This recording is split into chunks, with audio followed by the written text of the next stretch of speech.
How are you guys? Welcome to Radido TV. So, on this session tunaenda kuangalia session ya child care and humanity. A lot of things have been happening around us, especially where people get raped, wengine wanakuwa defiled, and those kind of cases have been happening. A lot of immediate action needs to be taken because most of these people are minor, wengine hata bado ni underage, hata hawajafikisha miaka 10. But these things have been happening in the society, and we need to find out the answers kwa sababu we cannot continue like this for too long because many lives are being affected. Men, women, children, old people. Inakuwa a very serious crisis. So, before we continue further, I would like you to listen to something, an excerpt from one of the interviews from a popular content creator. He had an interview recently with some women ambao walikuwa wana explain the extent at which that level of ignorance imekuwa, kwa sababu sasa hiyo ni ignorance, and people understand these things but they take it lightly. Unakuta someone who is young enough anaenda ku-rape mtu mwenye ako old, or someone who is old enough anaenda ku-rape mtu mwenye ako young, and that is a very kind of issue yenye ni very concerning kwa sababu a lot of lives unaona watu wanakuwa wasted. Hata wengine wanapoteza brains zao kwa sababu the incidents zenye imemfanyikia hawezi recover, ama anakuwa na trauma kwa sababu hiyo issue vile imempata, hata yeye mwenyewe anashindwa kuji-express because most people end up, hata wengine wana commit suicide kwa sababu there's no one outside there mwenye anaweza kumsikiza ama amwamini. So I want you to listen to one of the clips yenye nitawachezea hapa, then we proceed. Why is it a problem when we tell schools wacha mtoto afundishwe ajue, ndio mtoto akikuja nyumbani? Let me tell you, and I say this again, remember this is what I do. Okay. Sometimes unaenda shule kuongea na watoto, si ndio? Unaona siku kuja shule, so we talk to children. After that tunasema kwa kuna maswali lakini ulikuwa unaogopa kusema, tupate wapi? Hapa nje. My friend, watoto wanakuja nje. Mimi there is a day nakumbukanga, there was 110 notes. Out of 110, those were the children we saw, both boys and girls. Out of 110, 58, and these were children between 10 to 13. 58. That is half the class. Had incidents of being touched, being molested, being groped. Yani nilikuwa nasoma hizo vitu, my heart dropped. By their teachers. By their, yani mpaka unajiuliza kwa hii shule ni nani hata unaweza sema yuko sawa. These kids wanakuza ni sawa. Is it okay for my father nikipita na nishikanga matiti? Unajiuliza what? Ukisoma, I have those notes. I kept them. Because when I was reading them, my heart was like, which of this? And those are the ones who came sick. Unaona wale unaambia andikeni anonymous notes about a question you'd want to ask. I couldn't even respond to those questions because I was horrified. Neighbor yetu alinibaia pad.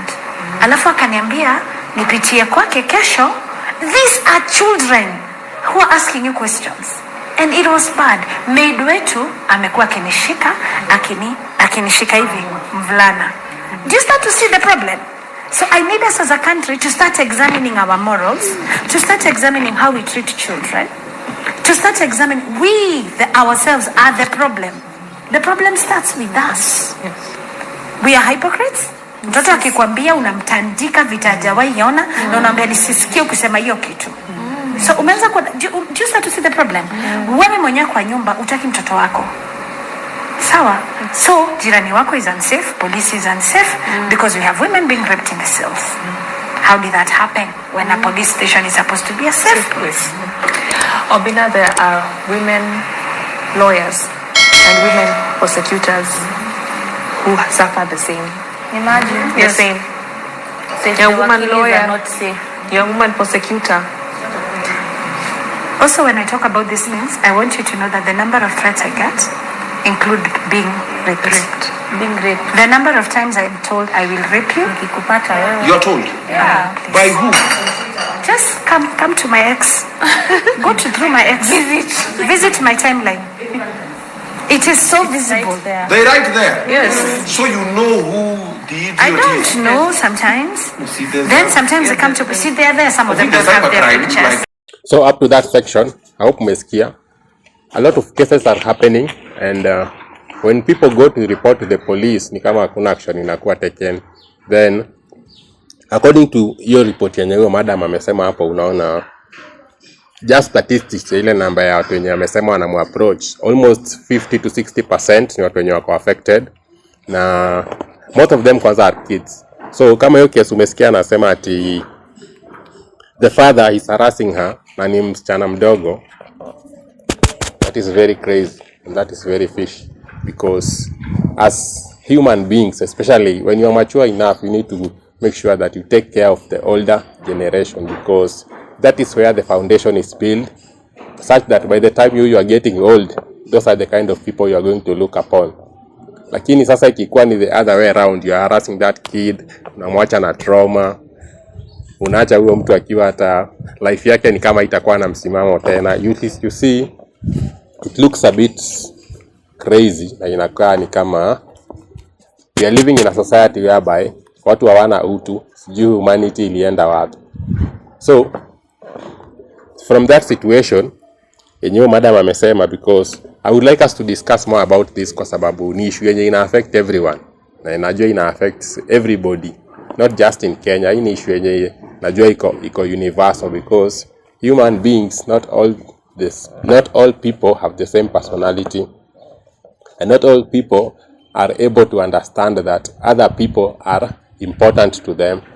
So ndio ifike point yenye unaona mtu ana attack mtu in a way that anaenda anamuharass, or anaenda anamrape, or anaenda anafanya sodomy, because your issue ina happen differently. You can get men they are attacking other men, you can get men they are attacking young girls, young boys.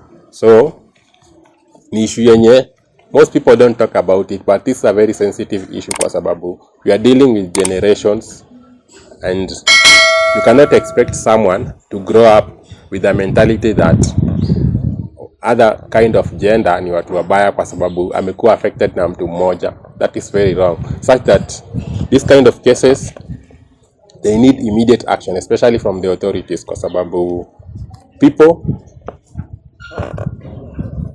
people's lives matters. So you need to understand that whenever you are attacking someone, especially a young person, mwenye unaona ni mtu mwenye ni vision yake akona, ni mtu mwenye yani life yake ikona direction yenye inaenda, and you as a young man mwenye akili yako vizuri inakwambia when you are doing this is wrong, why are you doing it?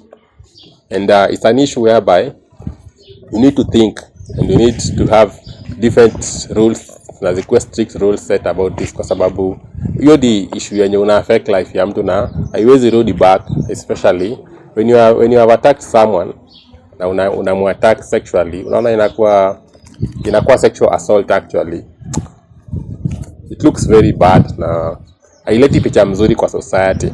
So we need to look upon your story and we find solution to it.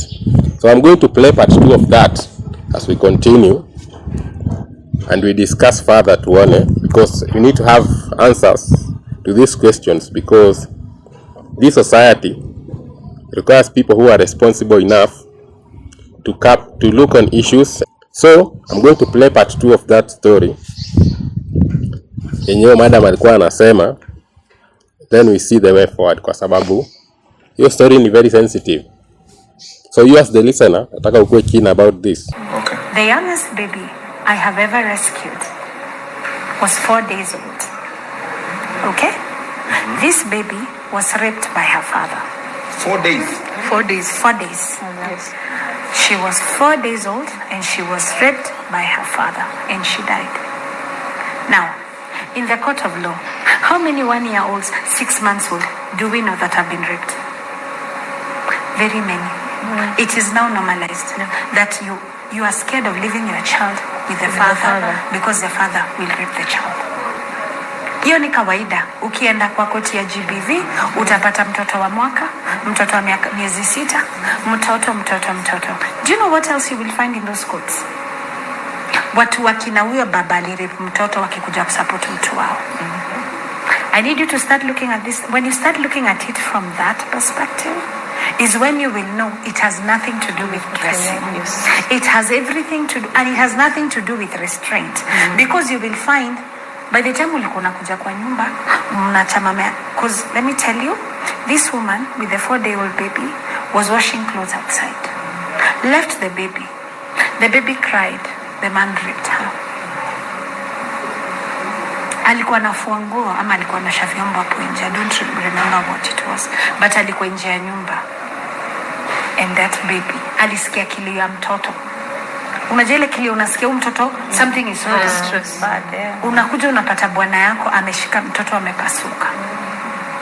I also want to tell you that the oldest person I have held in this my hands was a 92-year-old woman. Do you know who raped her? Her son. He was also 45. He was raping his mom. His mom had dementia. But unajua watu wa dementia kuna saa unakuwaga na ile wako na they're back to their minds. Alikuwa analia anasema mtoto wangu ananishikanga, but nobody believed her. Because his mom has dementia. And the whole village knew, because when I went to rescue her, niliuliza kwa kina mtu fulani, asimulu shika mamake. The whole village knew. Nobody did a thing about it. Only her niece came to visit the shosho and found out she's from abroad. Akasikia when she was in her lucidity that mtoto wangu nishika, and she was concerned. And when she asked people, anasemanga hivyo, nobody cared. So we have a loss of care. In between the 4-days-old to the 92-year-olds, I have held men who've been raped by men. I had the last case, we've had cases, but I'll also point out a case of a 51-year-old man who went to look for work in Malindi, and he was raped and left to die. They robbed him and raped him. Okay? Because even if a man is sodomized, it's also rape. Okay? In between all this.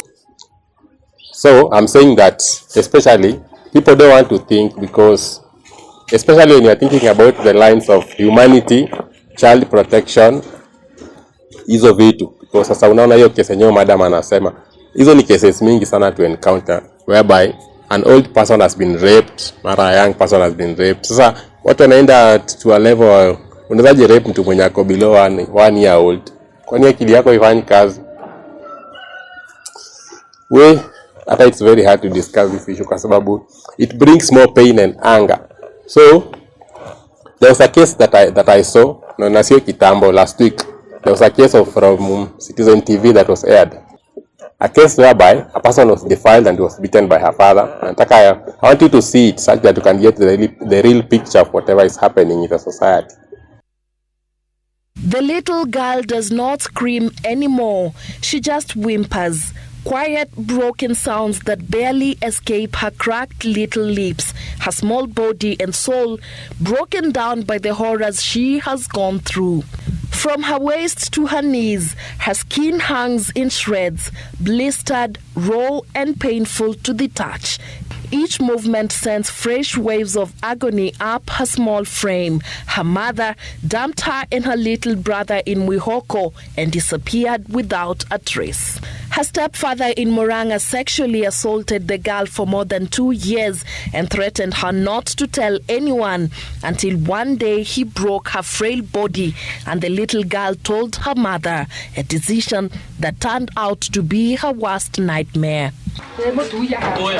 One night when the girl was too sore to move, when the bruises had begun to show, the mother made a decision not to shield and save her daughter, but to hide what her mother felt was a shame. She boiled a gallon of water and poured it on the little girl as she slept at night. Her screams broke the silence of the night. The mother took her and her brother to Mwihoko, where she left them and disappeared. So from that video yenye nimekuchezea, you need to ask yourself, sasa what do you need to do, kwa sababu hizi vitu it looks like they are not stopping anytime soon, but we need to put a stop into it. We need to ask ourselves question, how can we regulate such kind of behavior in the society to reduce them or to stop them completely? Another question is, where are we heading as a society? Because we are living in 2025 right now, na hizo vitu bado zinaendelea. So hata kama niko fight the devil yenye iko ndani ya mtu, you need to fight it mpaka itoke. So hope umekuwa na time nzuri when you are listening and you are discussing this issue. You need to leave your comment such that we need to find a way and fix this issue in the society. So remember to subscribe, like and share this video because we need to clean the society. Ikiwa hivyo sioni anywhere kwenye tunaenda.